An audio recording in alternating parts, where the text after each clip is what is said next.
அந்த வார்த்தையை கேட்டுக்கொண்டு இருக்கும்போது வேதம் சொல்லுகிறது, அவருடைய இருதயம் கொழுந்து விட்டு என்னஞ்சிச்சான், எரிஞ்சிச்சான். செத்தர்லான்னு முடிவில் இருந்த பிரதர், இனி வாழ்றதுக்கே பிடிக்கல, ஒரு மாதிரி இருந்துச்சு. ஆனா கர்த்தருடைய வார்த்தையை கேட்ட உடனே ஒரு பலம் வந்துருச்சு, ஒரு பலம் வந்துச்சு, ஒரு திடீர்னு ஒரு பவர். எனக்கு வாழணும்னு தோணுது, இனி நான் வாழ்வேன் அப்படிங்கிற ஒரு எண்ணம் உருவாக காரணம் ஒரு வார்த்தை.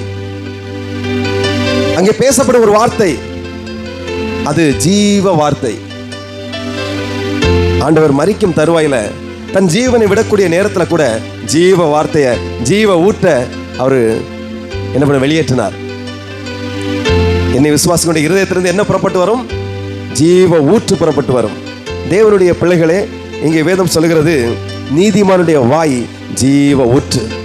அந்த ஊற்றினால் அநேகர் என்ன செய்வாங்க? தாகத்தை தணிப்பாங்க. அந்த ஊற்றினால் அநேகர் என்ன செய்வாங்க? வாழ்வடைவாங்க.